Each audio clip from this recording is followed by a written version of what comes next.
What is up? How's it going, everyone? This is Nathan Andrew Montgomery. I'm a Backyarda fan. Today we are going to be talking about how Backyardigans objectively is one of the greatest TV shows of all time. Subjectively, is the greatest TV show of all time. So we're going to look at three specific aspects and then look at some other aspects that really push Backyardigans way past a traditional TV show or a cool TV show that you could think of.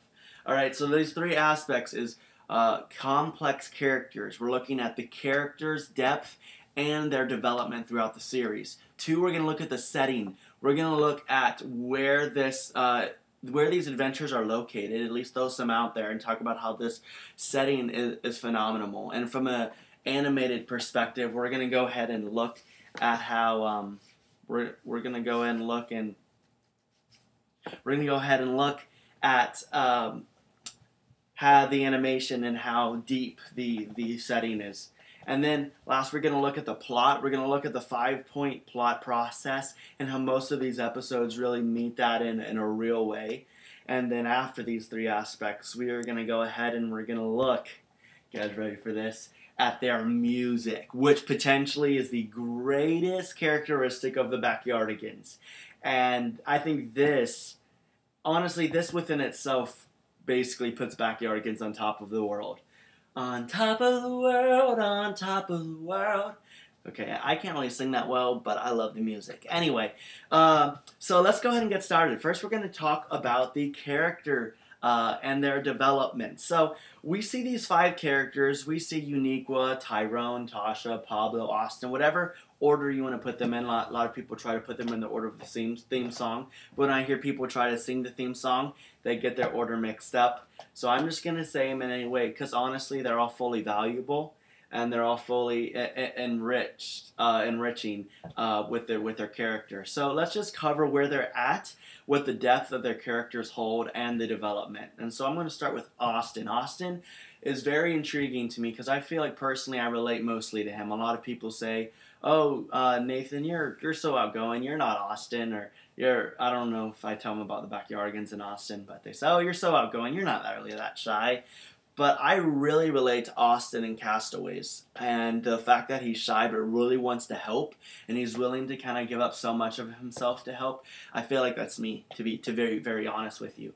And slowly, as the series progresses, he becomes more confident in who he is, and even in some of the adventures when he becomes a villain, he has some layers to him.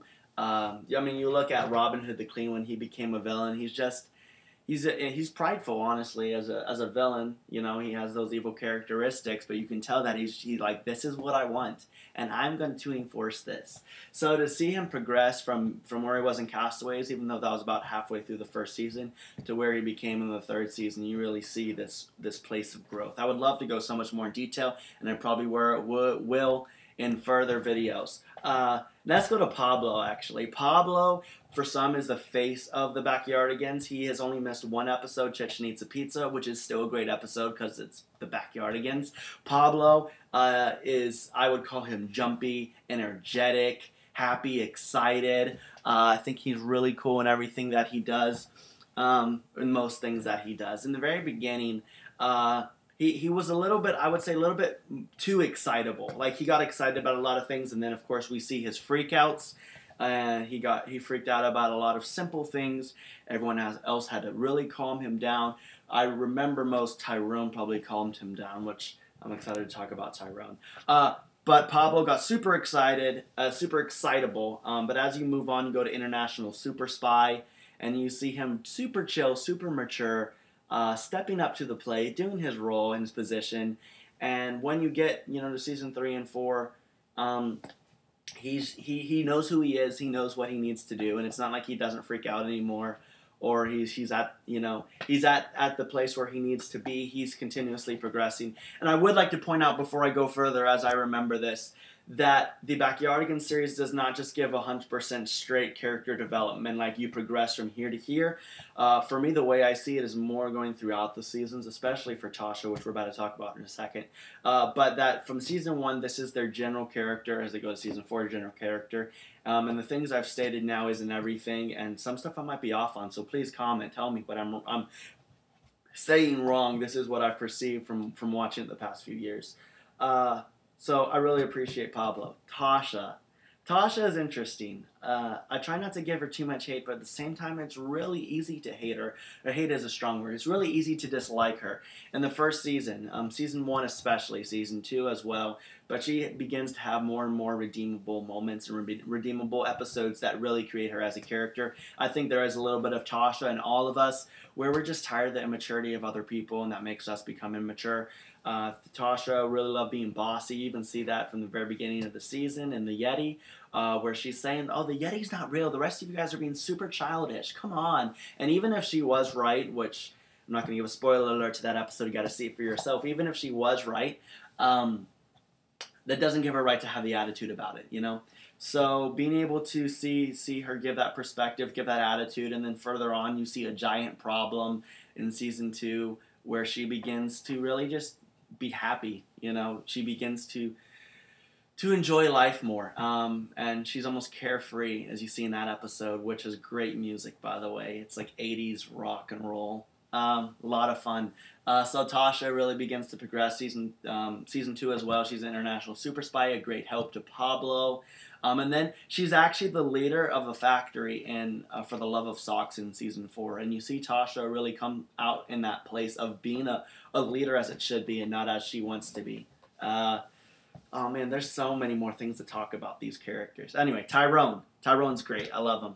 I think he is someone that we can look to as a role model for the most part of what we should be. I would say that Tyrone and Uniqua, from a large character depth development perspective, they change the least. However, I would still argue that Tyrone does change.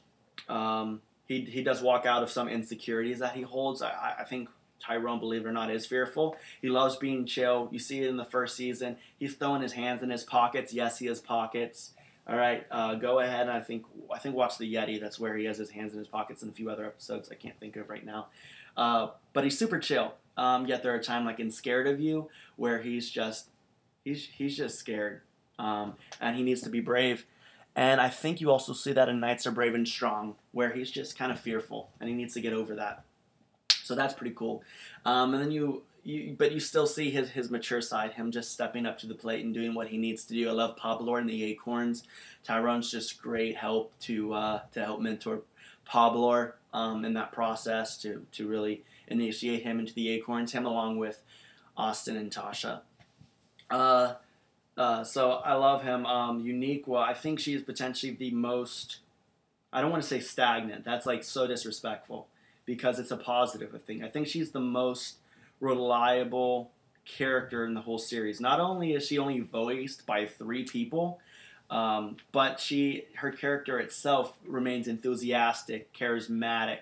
You guys tell me other words that describe her. Some would argue she's the face of the Backyardigans, which part of me wants to say she is for the fact that she was in every single episode. So she has been that solid. She has been that independent variable the whole time throughout the whole series. And she's just been great. Some people say their favorite episode is Blazing Paddles. That's a popular one where Uniqua is just fantastic sheriff. You actually see you see her character to develop within that episode itself. So that's really cool, and it's not like she doesn't change. She doesn't have insecure. She doesn't have different times where she learns and grows. But I think she is the most reliable throughout the series, and I really appreciate her for it. So we see the character and their development, at least from an overview perspective. There's still so much more, like I said. Let's go real quick to talk about the setting. I have different theories about the setting. I don't want to go into that in this video.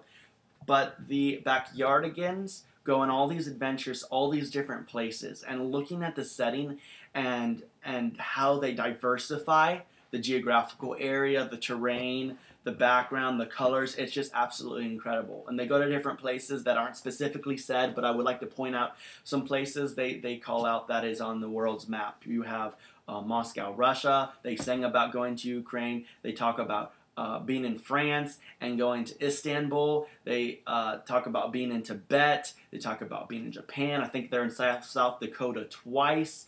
They're in Iowa pretty much. In the news flash, they sing about Iowa with all of that corn.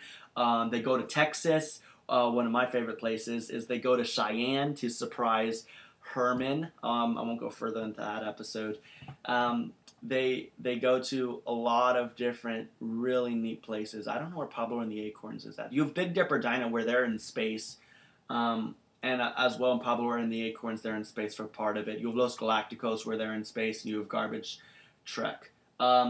So I'm not thinking about everything and everywhere that they're at, but everything changes so much. You have the Icy North where under The Secret of Snow, you have then the Factory for the Love of Socks. The setting just changes. Every single episode is totally different, which is so beautiful in that place. And there's so much there. For you really to discover what the setting is and looks like, you just got to start watching episodes. Castaways, they're on an island. Viking Voyage, Pirate Treasure, they're on a ship, and so good.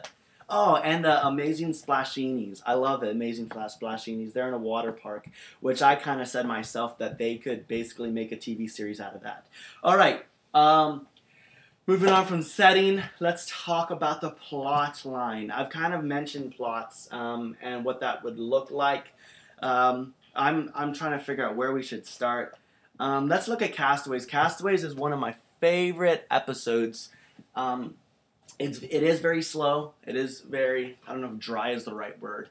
For some, it would say it's so boring, but I believe it's one of my favorite episodes because I think it's simple. I think it best represents the characters in the episode, with their overall characteristics, especially in the very beginning of the series, and it just covers what these adventures sort of look like, even though all of them are super different. So let's take a look at Castaways. Before we go into that, there's actually only 4 of the characters in Castaways. Tasha is not, but I would just say Tasha is best represented in Viking Voyage when she is the mermaid. So let's go and look at Castaways. We have our exposition. What is our problem? From the backyard, they start realizing that they're all our castaways on a deserted island, and they go into the very popular song Castaways. So they realize that they're on an island, and then when they get there, they hear a noise. All right, they hear a noise about what is taking place on the island, and they have a hunch that someone else is there. They go back and forth. It's very. I would say I would acknowledge that this episode there's a lot of childlikeness.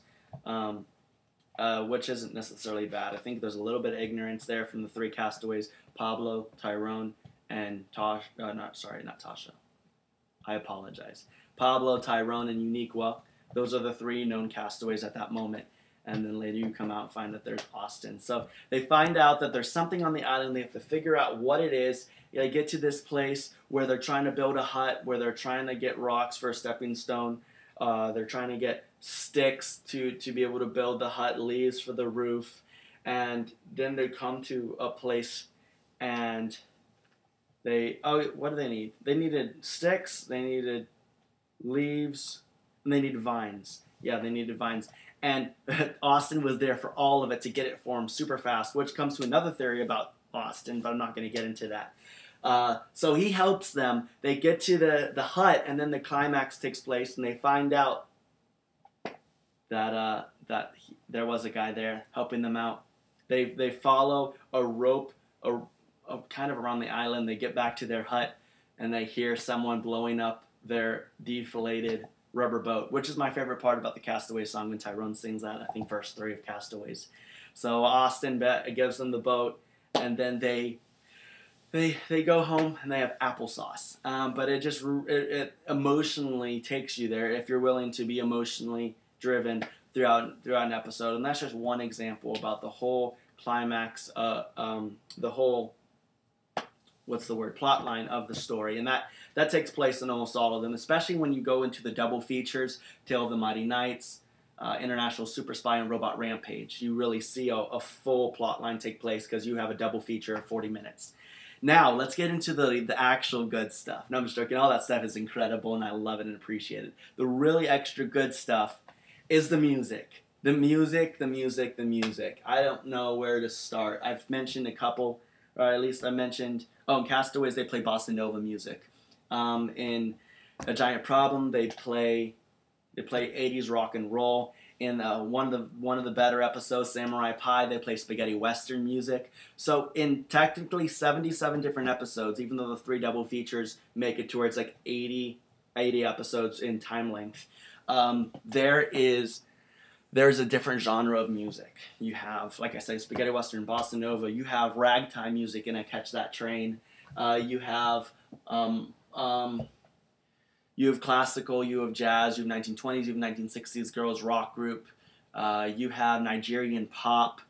You have, I'm kind of blanking on some of these. I mean, you have garage band.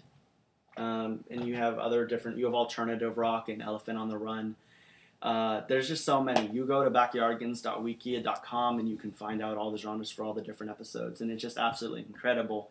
And I guess I'll just leave it there because I could keep talking. I'm going to talk about it definitely later. But the music itself, the lyrics behind the music, the musicians and the artists that put together these songs, they have their whole backstory. They know what they're doing. For a kid show, the music blows everything out of the park. For a TV show, the music tops everything, not by too much, but still, which is absolutely incredible. And I'd just like to note that there's a movie, August Rush, and 2 people in August Rush are actually in the Backyardigans. You have Leon Thomas, who's the singing voice of Tyrone, I think in part of Season 2 and Season 3, and then you have Jamia Simone Nash, who was in the choir of August Rush, and she was a singing voice for Uniqua for 3 seasons. I think that's what has allowed Uniqua as well to stay super strong. Not to mention Avion Baker, who did great in Season 4 singing for Uniqua. And LaShawn Jeffries was a consistent solid for the 4 seasons speaking voice of Uniqua. That's why I say as well, Uniqua was a solid, reliable character. Where was I?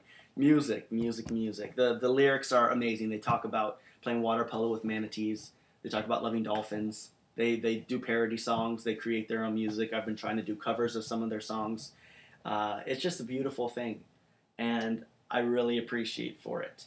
One of the last things I'll say before I let you go is their Easter eggs are a real thing. They have different pictures, paintings, references that they probably don't even know that they made, and I absolutely love it. Yeah, so that just opens up the door, that opens up the crack a little bit to the room of the Backyardigans. If you guys have any questions, thoughts, please feel free to comment below and share. This is absolutely an amazing series. So objectively looking at these elements, it fits it. It fits the criteria that's needed for a great TV show.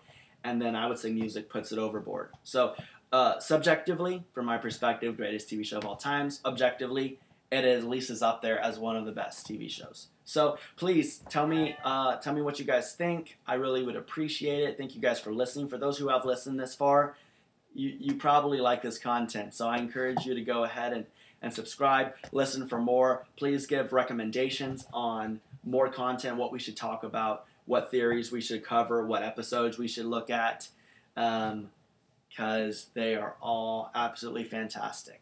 I really need to go see a pirate camp again. That's really good. And a Magic Skateboard. A lot of Season 4 episodes it's hard to have access to. I only have 1 DVD. Where is it? Where are you? Oh, here. This is my only Season 4 DVD, which has Conan O'Brien as a special guest. Anyway, we haven't even talked about the celebrities. All right, we're going to talk more about this. And this is Nathan signing off.